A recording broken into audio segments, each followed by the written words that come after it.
विदाई के समय में मैया ने अपने गोदी में बिठा लिया था अपनी बेटी को। पार्वती, हाँ मैया, पराए घर जा रही हो लाडली, खूब सेवा करना अपने पति की। देखो कितना सुंदर संस्कार है।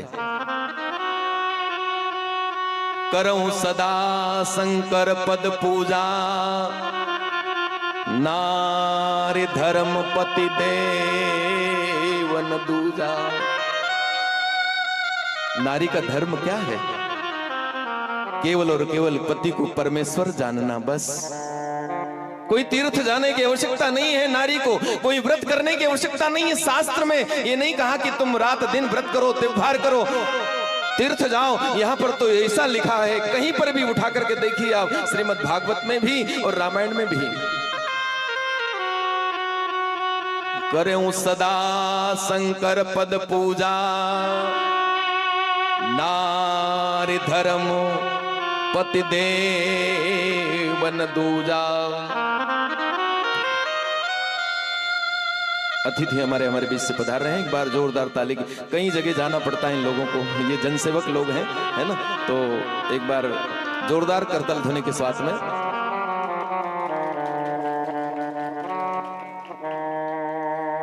करूं सदा शंकर पद पूजा, नारी धर्म पति देवन दूजा।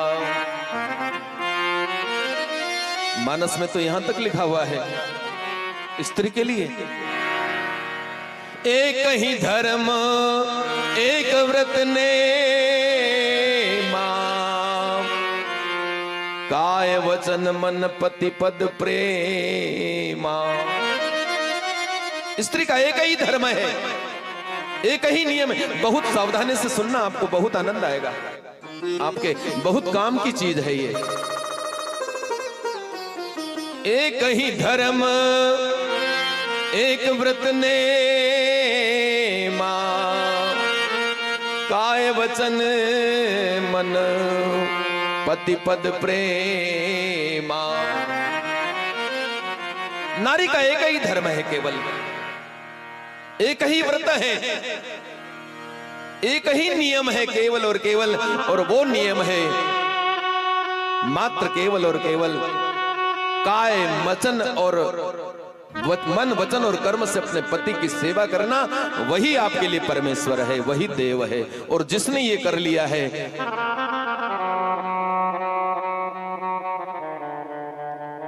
उसके जीवन का उद्धार है मेरे माई बाप।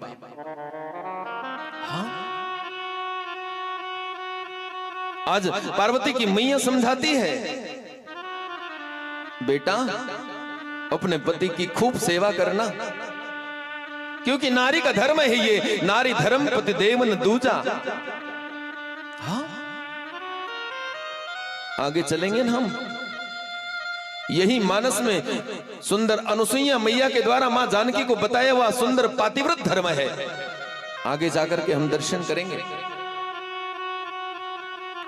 यहां पर सुंदर संस्कार दे दिया है। डोली आई है, विदाई का समय आया मेरे माई बाप।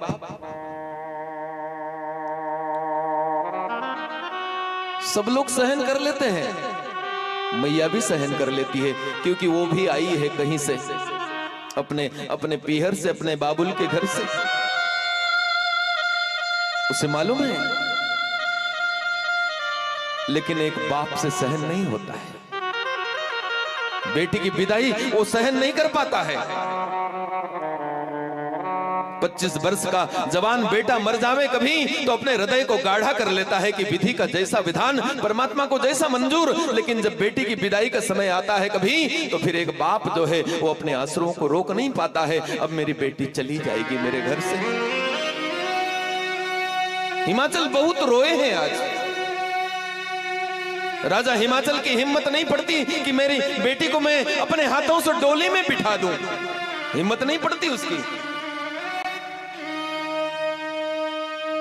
खूब उत्सव मनाता है बाप, खूब बड़ी पंगत देता है, बड़ा गार्डन खूब खर्च करता है, लेकिन इतना मंगल उसके चेहरे पर, इतनी उसका आनंद के भाव रहते हैं। लेकिन जब विदाई का समय आता है, सहनाइयों से विदाई के स्वर जब बजने लगते हैं, उसके कान में जैसे पड़ते हैं, उसका आनंदमयी चेहरा उदास हो जाता है कि मेरी बेटी अब चली जाएगी, मेरी बेटी चली जाएगी।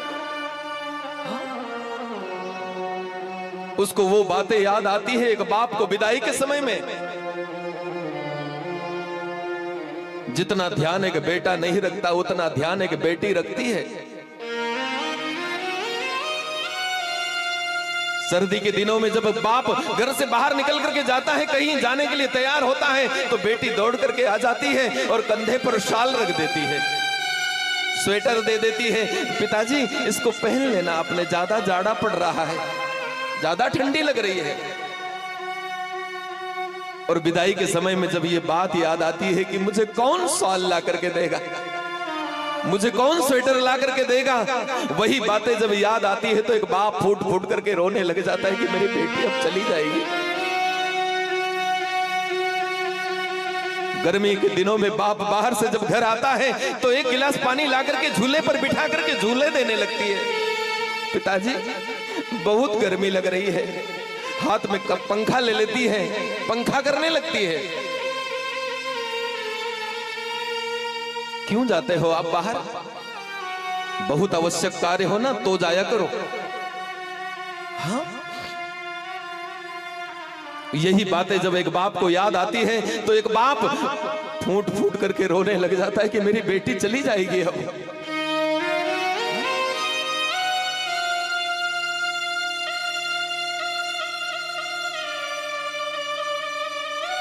बाप जिस दिन एक रोटी कम खाता है ना, ध्यान रखना अपने घर में, कभी किसी को चिंता नहीं होती है कि मेरे पिताजी ने आज बाप ने कम रोटी क्यों खाई है।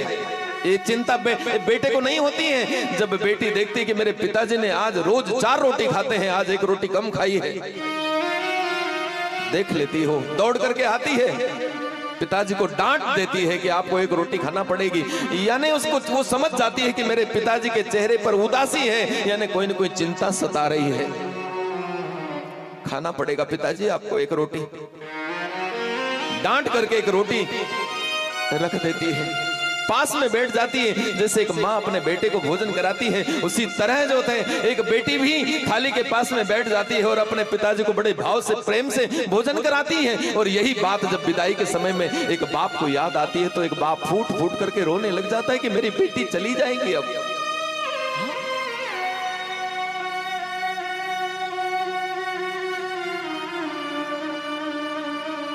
मायका शब्द जो होता है ना, मायका समझे, मायका पहचानते हो आप? मायका शब्द जो है वो माँ से नहीं होता है, मायका शब्द जो होता है वो बाप से होता है। एक बेटी के लिए जब तक बाप जिंदा है, जब तक मायका है, और जिस दिन बाप मर गया उस दिन मायका समाप्त हो जाया करता है कि मेरा बाप चला गया अब। हाँ? देखना कभी भी बेटी जब सुनती है ना मोबाइल से कि तेरे पिताजी चले गए हैं वहां से, ससुराल में सुनती है कि तेरे पिताजी की मृत्यु हो गई है, रोती रोती आती है और दहाड़ मार करके देहली पर गिर जाती है। यानी ये देहली आज से मेरे लिए पराई हो गई है। अभी तक मेरे लिए देहली मेरी थी, लेकिन आज के बाद में देहली पराई हो गई है मेरे लिए। बाप जिंदा है, बेटी के लिए मायका है, और जब बाप मर जाता है उसके बाद में बेटी समझती है कि मेरी माँ जो है मेरे भाई के अधीन हो जाएगी अब, और मेरा भाई जो है उसकी पत्नी के अधीन हो जाएगा। अब मेरे लिए मायका समाप्त हो गया है, मायका मेरे लिए प्यार पराया हो गया है आज के बाद में।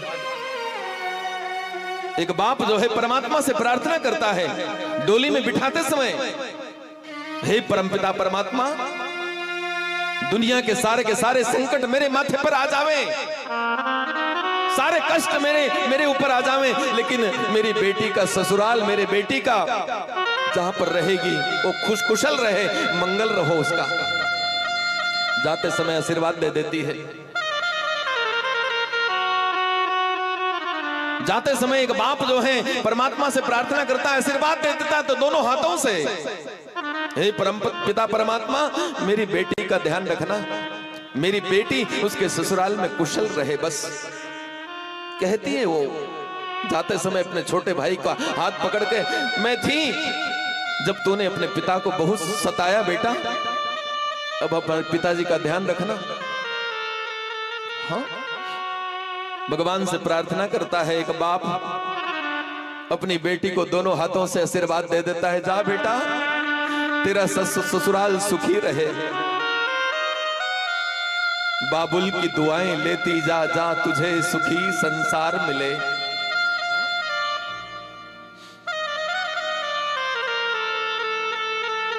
प्रार्थना करता है भगवान से, आशीर्वाद देने लगता है, बाबुल की दुआएं लेती जा, जा तुझको सुखी संसार मिले। बाबुल की दुआएं लेती जा, जा तुझको सुखी संसार मिले।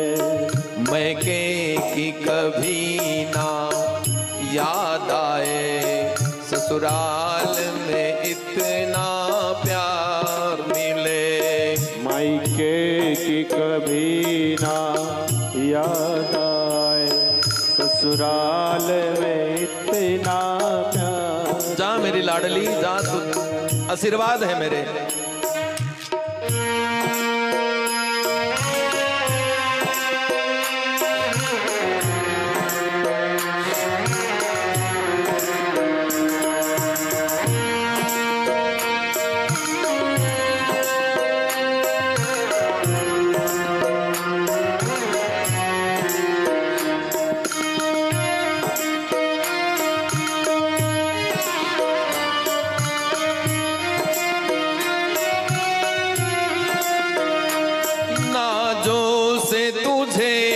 पाला मैंने कलियों की तरह, फूलों की तरह। जो से तुझे पाला मैंने कलियों की तरह, फूलों की तरह। बचपन में झुलाया है मैंने, बाहों में मेरी झूलों की तरह। बचपन से झुलाया है मैंने, बाहों में मेरे झूलों की तरह। मेरे बाग की ये नाजुक डलिया, तुझे हर पल नई बहार मिले। मेरे बाग की ये नाजुक डलिया, तुझे हर पल नई बहार मिले। बाबुल की दुआएं लेती जा, जा तुझको सुखी संसार मिले। बाबुल की दुआएं लेती जा, जा तुझको सुखी संसार मिले। जा मेरी बेटी, मेरी लाडली, जा तेरा संसार सुखी रहे मेरी बेटी।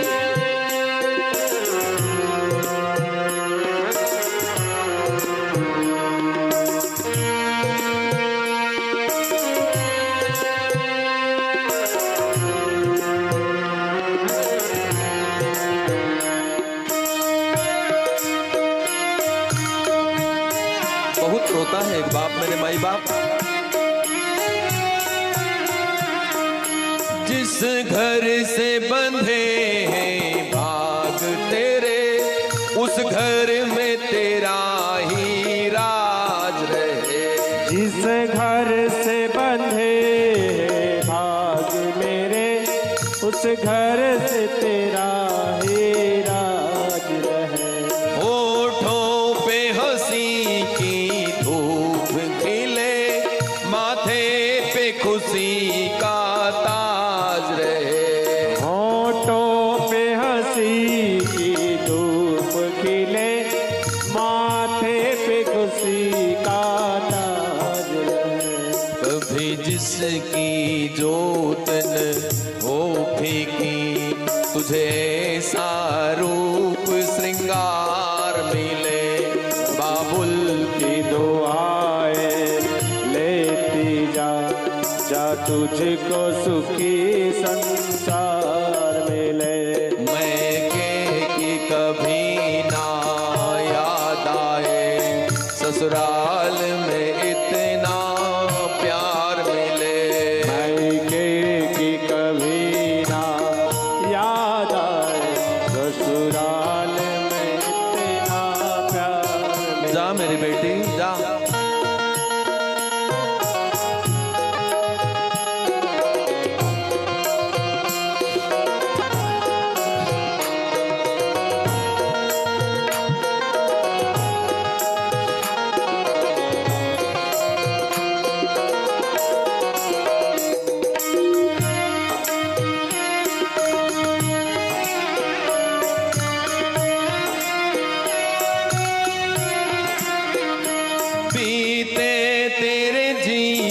की घड़ियां आराम की ठंडी छातले। बीते तेरे जीवन की कलियां आराम की ठंडी छाँव तले। कांटा भी न चुभने पाए कभी मेरी लाडली तेरे पाँव तले।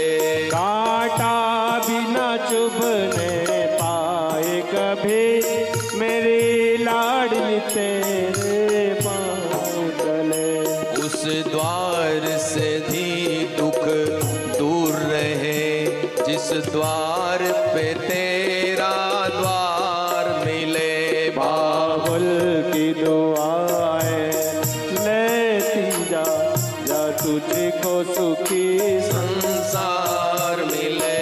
बाबुल की दुआएं लेती जाओ जा तुझको सुखी संसार मिले। मैं के कि कभी ना याद आए ससुराल में इतना प्यार।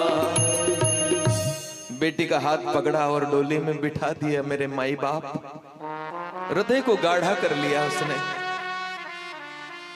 अपने आंखों के सामने से बेटी की डोली ओझल हो रही है। हाँ, धीरे धीरे धीरे धीरे चली गई है। आहा, जो आनंद था वो मातम में बदल गया है। वो आंगन सूना दिखाई देता है राजा हिमाचल को।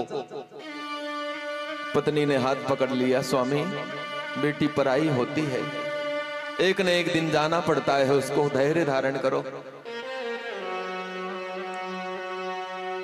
समझा दिया है।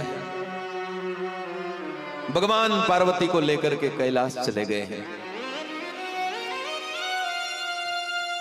तब जन्मे उसठ बदन कुमारा, तारक असुर समर